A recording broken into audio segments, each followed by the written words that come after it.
우리 모든 사람, 그 사람이 모태의 신앙이 되었든지 아니든지 진정한 예수 그리스도 안에 들어오기 전에는 참으로 말로 다 할 수 없는 거짓된 세상을 의지하면서 오직 육신의 것들을 위한 어리석은 것들을 향한 그런 인생들을 살아왔다라고 해도 과한 표현이 아닐 정도로, 또 나는 아니오라고 부인할 수 없을 정도로 우리는 참으로 죄악된 삶을 살아왔습니다. 그러나 때가 되매 우리 한 사람 한 사람은 예수 그리스도 안에 간 믿음의 사람들로 세워졌고, 그리고 승리의 삶을 살아가기 원하여 전진해 가고 있는 우리들입니다. 그 전진해 가고 있는 길이 십자가의 도이며, 십자가의 도를 따르며 전진해가는 사람들이 어떠한 모습의 삶으로 살아가야 되는가를 우리 주님의 말씀으로 오늘도 알게 하십니다. 예수 그리스도 안에 들어와 있다고 해서 그냥 막연하게 신앙생활을 하는 것이 아니라 성경에 기록된 말씀의 인도를 따라서 살아가는 사람들이 되었고, 요한복음 14장 6절의 말씀을 보게 되면 예수께서 이르시되 내가 곧 길이요 진리요 생명이니 나로 말미암지 않고는 아버지께로 올 자가 없느니라 하신 이 말씀에 살아가고 있는 믿음의 사람들이 되었습니다. 그러나 이 말씀 안에 관한 믿음의 삶을 살아간다고 하면서도 저 같은 경우를 보게 되면 그저 막연하게 내가 길이요 진리요 생명이니 하는 말씀만 되뇌이면서 수박 겉핥기식의 마음을 갖고 살아왔구나 하는 생각이 들었고, 집회 다녀온 후 목요일 밤부터 말씀을 초안을 잡고 어제까지 말씀을 마무리하고 우리 하나님이 이러하신 분이구나, 참으로 우리에게 이런 것을 원하시는 분이구나 하는 것을 깨닫게 되면서 이 말씀을 준비했습니다. 그러니까 요한복음 14장 6절 말씀에서 내가 곧 길이요 진리요 생명이라고 하신 말씀을 살펴보기 전에 먼저 서론으로 우리가 꼭 들어봐야 할 것이 있어서 말씀을 드려봅니다. 우리가 보통 길을 말할 때 영어로 뭐라고 얘기합니까? way 또는 road. 보통 my way 하게 되면 누구의 길? 나의 길이 되고, my road 하게 되면 그 의미가 완전히 달라지면서 my road의 뜻을 보면 나의 주인님, 나의 영주님이 됩니다.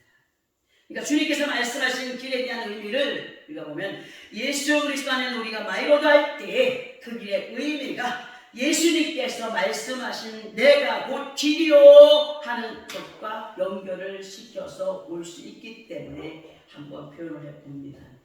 그런데 영어로 로드라고 하는 길보다 히브리어로 기르라고 하는 것이 어떤 뜻이냐? 주님의 길에 가까운 것으로, 길의 뜻은 벽, 담 또는 성벽이란 뜻이 담긴 길의 깊은 의미는 남성에 대한 명사가 됩니다. 왜 이런 어려운 말씀을 드리게 되느냐 하면 우리가 이 말씀 안에서 여태까지는 신앙생활 하면서 내가 곧 길이요 진리요 생명 되신 말씀 안에 온전히 그 뜻을 알지 못하고 그 말만 되뇌이며 살았기 때문에 이렇게 말씀을 어렵게 드려봅니다. 그러니까 주님께서 말씀하신 길에 대한 의미를 길의 뜻으로 연결을 해서 보게 되면 나는 너희의 벽이 되어주며 담이 되어주며 성벽이 되어주는 자이니 나의 보호 안에 거한 자가 될 것을 나는 길이요로 표현해 볼 수가 있다는 겁니다.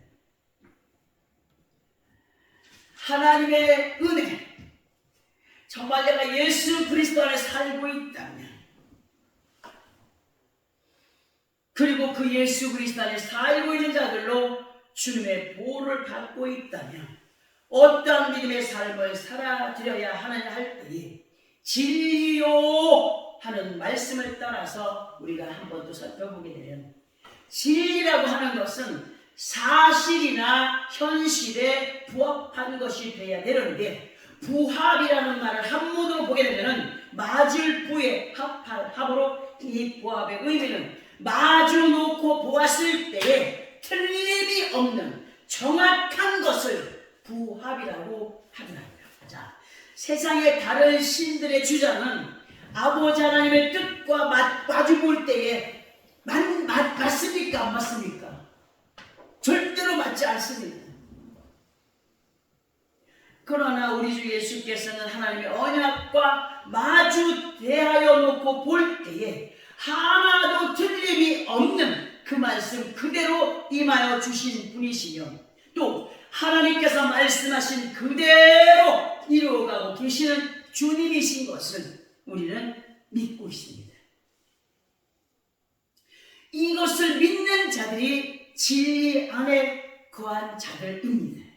하나님께서 예수 이름으로 외치는 진리는 인간의 상식과 지식으로는 도무지 가까이 할 수도 없고 이해할 수도 없고 살아계셔서 역사하시는 아버지 하나님 예수 그리스도 안에 있다라고 하여도 만날 수 없기 때문에 예수 그리스도 안에 있는 사람들에게 무엇을 받으라고 하셨느냐?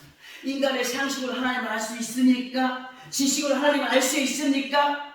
도무지 알아가지 못합니다. 그러나 우리 주님은 부활 승천하시면서 우리를 위해 뭘 보내셨어요? 보혜사 성령님을 보내셨습니다.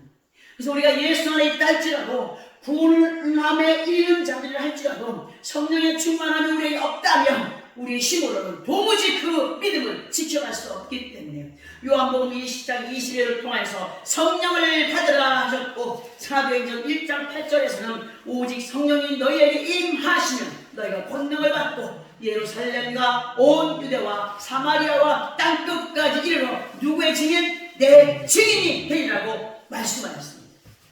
성령이 거하지 아니하는 사람은 도무지 나를 드러내고 마이웨이를 가는 사람들이기 때문에 자기의 뜻대로 자기의 길을 가는 사람들이기 때문에 절대로 증인이 될 수 없다. 누구의 증인? 예수 그리스도의 증인이 될 수 없다.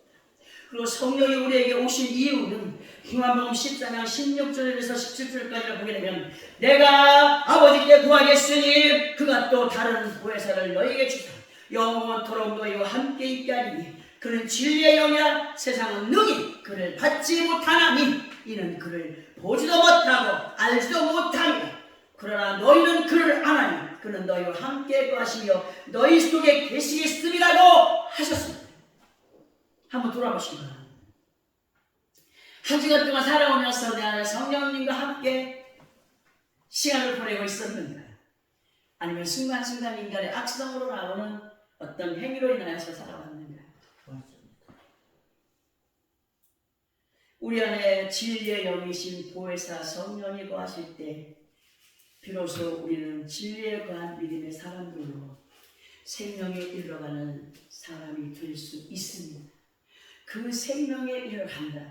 예수 그리스도 이름으로 구원의 바늘의 세움을 받았지만 진리를 통하여서 우리를 만들어 가시는 하나님, 말씀을 통하여서 우리 가르쳐 인도하시면서 어디에 이르기를 원하십니까? 영원한 생명에 이르기까지 우리를 인도해 가시는 분이십니다. 성경 말씀 안에서의 생명은 너무나도 광범위하지만 두 가지로 간단히 보게 되면 육신의 생명과 영혼의 생명이 있고 그리고 끝날에 가서 오바르 신이 되는 결과가 있다는 것. 오바르 신의 뜻이 뭐라고 했습니까? 나누신다. 결과를 잘했느냐 못했느냐 상과 벌로 분명히 나누어진다는 사실. 아버지 하나님의 말씀은 대부분 모두가 예수님을 믿지 않는 사람들을 향한 것이 아니라 예수 그리스도 안에 있는 모든 사람들에게 하시는 말씀으로 갈라디아서 3장 3절의 말씀을 통해서 보게 되면 너희가 이같이 어리석으냐 성령으로 시작하였다가 이제는 육체로 마치겠느냐 하시는 말씀을 사도 바울을 통하여서 우리로 듣게 하였습니다. 나가서 보니 성령으로 시작했다고 하는 사람 많은 사람들을 보니 그들의 믿음의 모습은 너무나도 육신에 가깝게 행하여 가는 것을 보았습니다. 행하여도 그들이 나를 볼 때에 주님이 나를 볼 때에 나 또한 그런 자가 아닌가를 돌아보는 그러한 시간을 가져보았습니다.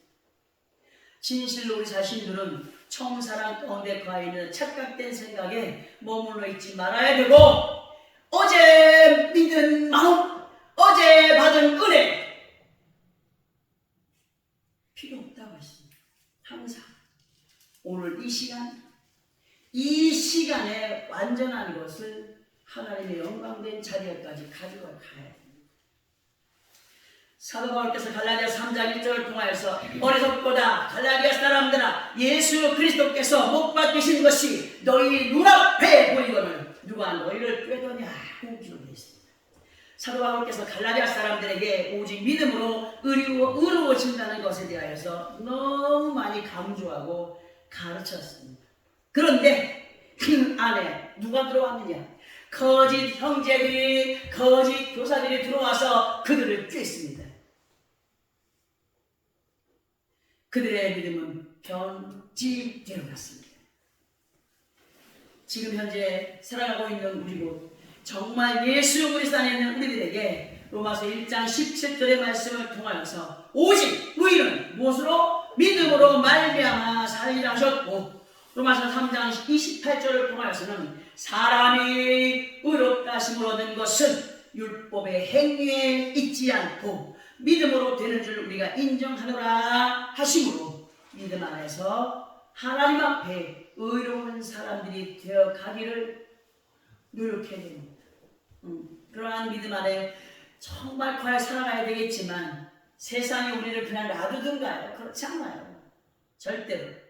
진실로 우리 모두는 마이 웨이가 아니라 마이 로드, 곧 주 대신 예수 그리스도를 믿고 따르는 그리스도인들로 진리 안에 거하여 세상에 살아가고 있으나 세상과 구별된 믿음의 사람들로 현재의 믿음을 유지하여 감으로 미래에 이루어질 영원한 생명이 그것이 누구의 것이 되도록? 내 것이 되도록 이끌림 받은 믿음의 삶 속에 있어야 됩니다.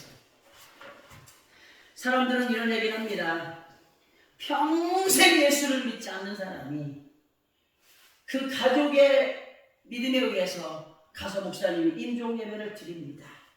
그 사람들은 어떤 얘기를 합니까? 그 임종예배 하나로 어머 다행이야 세상에, 어머 부끄러운 구원을 받았어 합니까 안 합니까?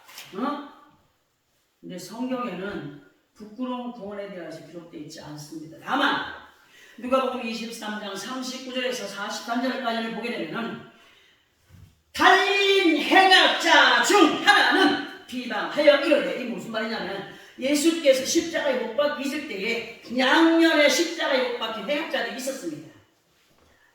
한 행악자가 비방합니다. 누구를? 예수를. 네가 그리스도야? 너와 우리를 구원하라. 시험했습니다. 무시했습니다. 멸시했습니다. 네가 구원자라면 나를 구원해봐 하는 것이 아니었겠습니까?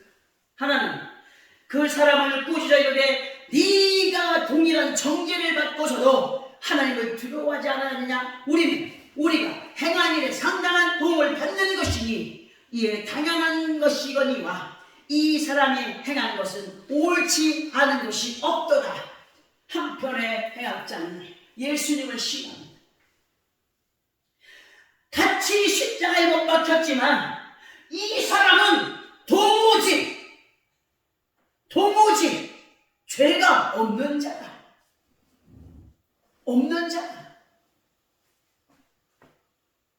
그리고 그런 고백을 한 후에 42절에 이르되 예수여 당신의 나라에 임하실 때에 나를 기억하소서 하니 43절 예수님께서 이르시되 내가 진실로 너에게 이르노니 오늘 내가 너와 함께 어디에 있으랴? 낙원에 있으리라고 하셨습니다.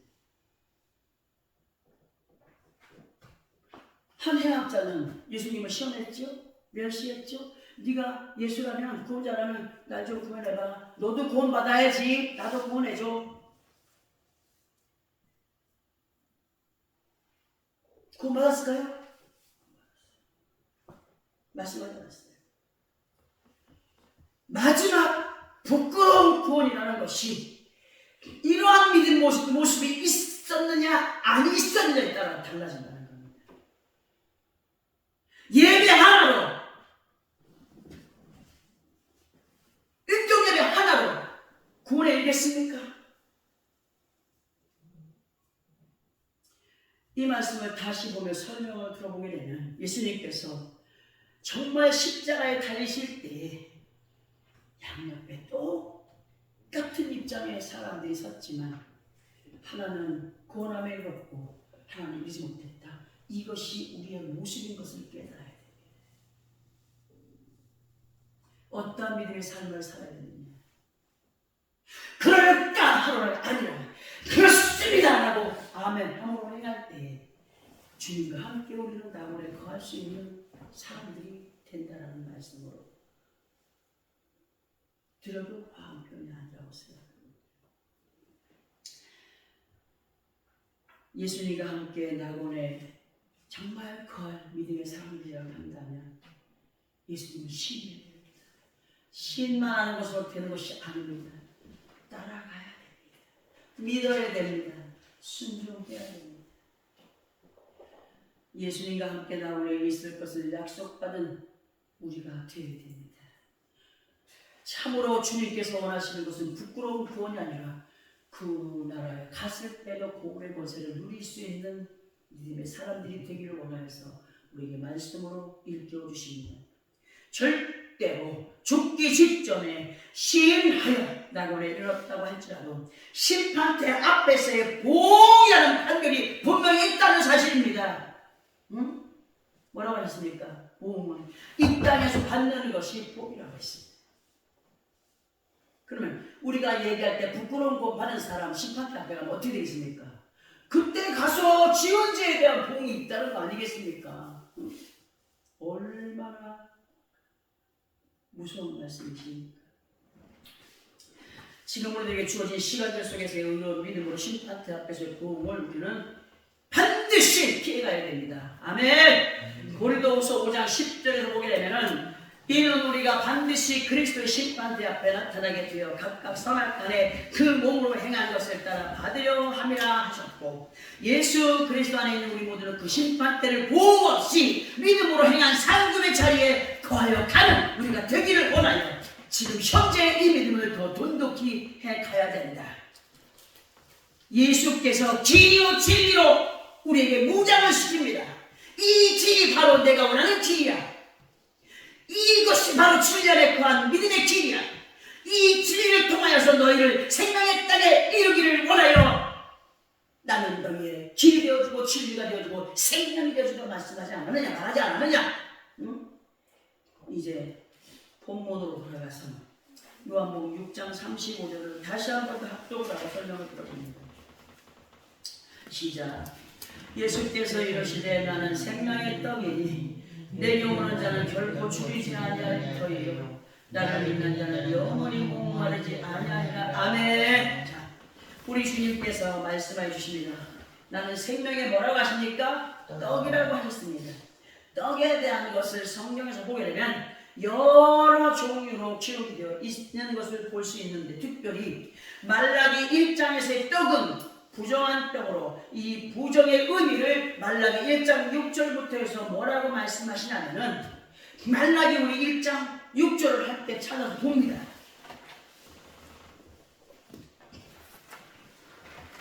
말라기는 마태복음 바로 앞에 있고 구약 성경에서는 맨 끝에 있는 성경이 말라기서입니다. 말라기 1장 6절부터 보게 되면은 뭐라고 기록이 되어 있느냐. 내 이름을 멸시하는 제사장들아 나 만군의 여호와가 너에게 이르기를 아들은 그 아버지를 종은 그 주인을 공경하나니 내가 아버지일진데 나를 공경함이 어디 있느냐 내가 주인일진데 나를 두려워함이 어디 있느냐 하나 너희는 이르기를 우리가 어떻게 주의 이름을 멸시하였나이까 하는도다 라고 기록했습니다. 연결된 7절을 보게 되면 너희가 더러운 떡을 나의 제단에 드리고도 말하기를 우리가 어떻게 주를 더럽게 하였나이까 하는가 이는 너희가 여호와의 식탁은 경멸히 여길 것이라 말하기 때문이라고 하셨습니다. 자, 이 말씀에서 아버지 하나님의 이름을 경멸히 여기는 제사장들에게 하시는 말씀 더러운 떡에 대한 설명을 7절에서 여호와의 식탁은 경멸이 여길 것이라 말하기 때문이라고 했습니다. 이 말씀의 의미, 아버지 하나님 앞에 드려지는 예배의 제사를 진정과 신령으로 정말 아닌 형식에 맞추어진 것이었기 때문에 그것을 지적하신 것입니다. 그래서 8절을 보게 되면 만군의 여호와가 이르노라 너희가 눈먼 희생을 바치는 것이 어찌 악하지 아니하며 저는 것 병든 것을 드리는 것이 어찌 악하지 아니하냐. 이제 그것을 총독에게 드려라. 그가 너를 기뻐하겠으며 너를 받아주겠느냐. 여러분,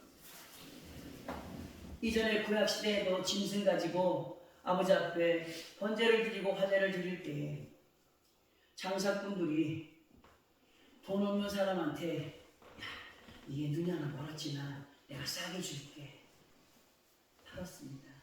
그게 누가 앞에 드려졌어요? 하나님께 드려졌어요. 야, 이거 비료 먹었어. 이게 저기 피부병이 걸려갖고 좀 다른 사람이 안 사가니까 너 돈 없잖아. 내가 이렇게 싸게 줄게. 가져가. 가지고 그런 것들을 갖다가 아버지 앞에 드렸어요. 하나님 받으셨다고요? 죽여서 껍데기 벗기고 각을 뜨면 고기의 형태는 같습니다. 그냥 그 본 모습이 어떤 것이었습니까? 눈 멀고 피부 멀고 다리가 절고 아니었습니까? 이것이 왜 그 짐승으로만 비유가 되겠습니까? 만약에 대통령이 아니라 군의 군수나 군의 읍장이 오셨어요. 여기에 오셨어. 그럼 어떻게 드려버리겠습니까? 두려움으로 그냥 조심해서 차도 대접하고 음식도 제접하고 가실 때 선물 드릴 때 완전히 풀어진 거 지저분하게 쌓인 거 줍니까? 주겠습니까? 정갈하게 준비된 선물을 분명히 드리려고 애를 쓰는 것입니다. 최상의 선물로 하기 원하여서 몸부림칠 겁니다. 그러면서도 죄 속에서 어떤 마음을 가질지 어떻게 될지 모르는 그런 가운데 우리가 있지 않겠습니까? 그런데 눈에 보이지 않는 아버지 하나님 앞에 제사하는 제사장들, 왕같은 제사장들이 누굽니까? 예수는 우리 아닙니까? 눈 가리고 아웅하는 시의 것을 하나님께 드리면서 구절을 보니까 만군의 여호와가 이르노라 너희는 하나님께 은혜를 구하면서 우리를 불쌍히 여기소서 해보라. 너희가 이같이 행할 수 있는 내가 너희 중에 하나님들 받겠느냐. 그래서 한 번씩 제가 여러분들에게 예물에 대해서 제사의 자세에 대해서 설명드리는 것이 아니겠습니까? 우리는 이 말씀 두렵고 떨림으로 받아들이며 행하는 믿음의 사랑을 보는데 영적으로 눈먼 것, 저는 것, 비누 먹은 것 우리 자신들 혹시라도 양다리 걸친 자도 하지 않습니까? 두 마음 가진 자도 행하지 않습니까?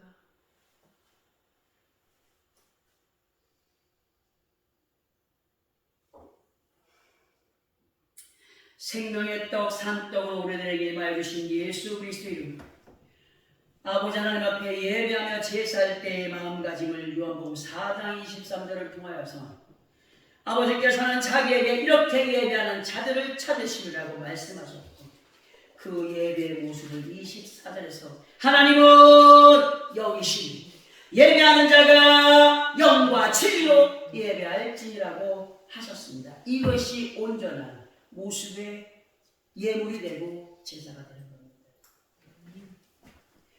그 형식에 의한 예배가 아니라 아버지 하나님 영이 내 안에 계시다고 믿는 사람은 어떠한 마음가짐으로 아버지 하나님 앞에 행하여 드릴 수 있겠느냐. 정숙한 마음가짐, 곧 행동이나 태도가 조용하고 차분하여 마음이 바로 깨끗한 상태, 생각에 빠져있거나 말씀을 반격하거나 하는 것이 아닌 아무리 예수께서 하나님 앞에 깨끗한 떡, 산떡, 생명의 떡이 되어주신다고 할지라도 예배하는 믿음의 자세가 어떠한 가운데 있냐에 따라서 그 떡은 더러운 떡이 되고 깨끗한 떡이 된다는 사실이죠. 상한 떡을 먹은 사람 인상이 어때요?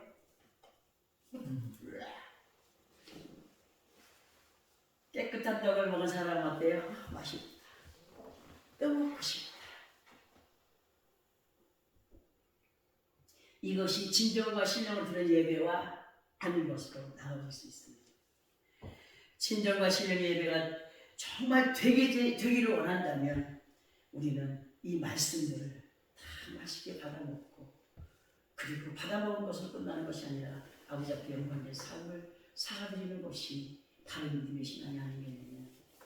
믿음 안에서의 기가를 우리는 맞이하지 않고 기쁨과 감격을 이뤄가는 루키서 1장에 언급이 되어 있는 베들레헴의 에브라스, 그 생명의 떡을 대하며 순종하여 아름다운 열매를 맺어가는 에브라스, 자기 것들로 소유해갈 수 있는 사람들이 되어야 됩니다.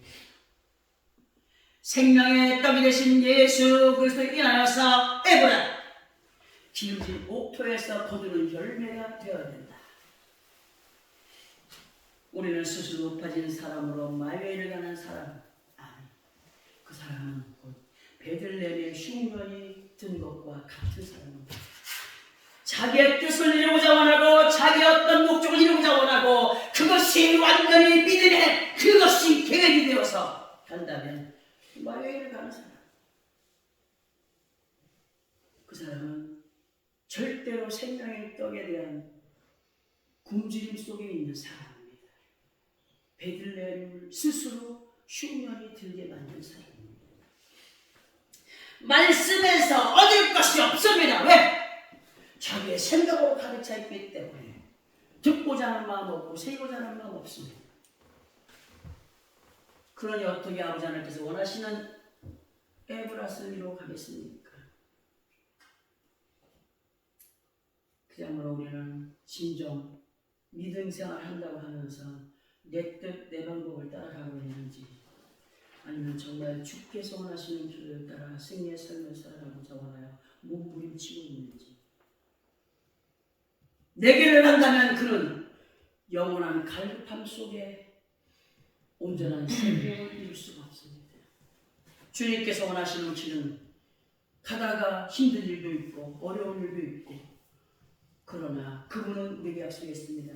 내가 너희에게 목마르지 아니하는, 그것도 영원히 목마르지 아니하는 그 은혜를 베풀겠다라고 말씀하지 않습니까?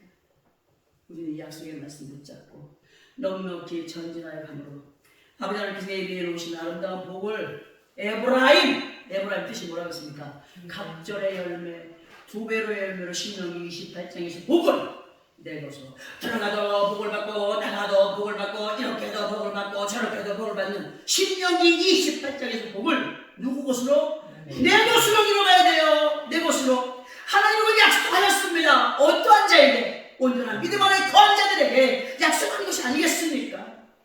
하나님 우리에게 너무나 많은 걸 주셨습니다. 근데 만족하지 못했습니다. 어떤 것을 말하면서 또 소망합니까? 내게 있는 모든 것에 감사하며 만족하며 감사함으로 감격하여 나갈 때에 또 필요한 것들을 공부하시는 하나님이 아니십니까?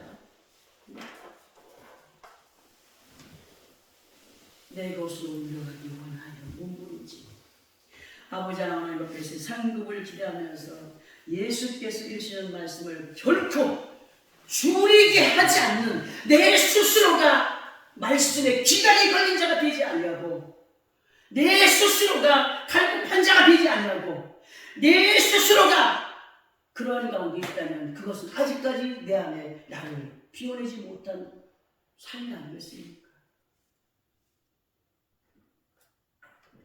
결코 죽이지 않는 믿음의 상태를 유지하기 위해서는 하나님의 은혜로 채워지는, 다시금 하나님의 그 은혜 가운데 거하여서 하나님의 뜻을 이루고자 원하는 믿음의 노력이 있을 때 기쁘고 내가 길이요 진리요 생명, 내가 너의 영혼이 목마르지 아니하겠다라고 하시는 약속의 말씀, 신명 28장에서 들어가 나가서 복을 받는 축복의 역사로 너에게 이루어지게 하리라 하신 약속의 말씀은 우리의 것들로, 나와 여러분의 것들로 확실하게 이루어져 가게 하는 노력, 그 믿음 안에서 승리해가는 나와 여러분의 삶이 되어지기를 예수 그리스도 이름으로 축원합니다.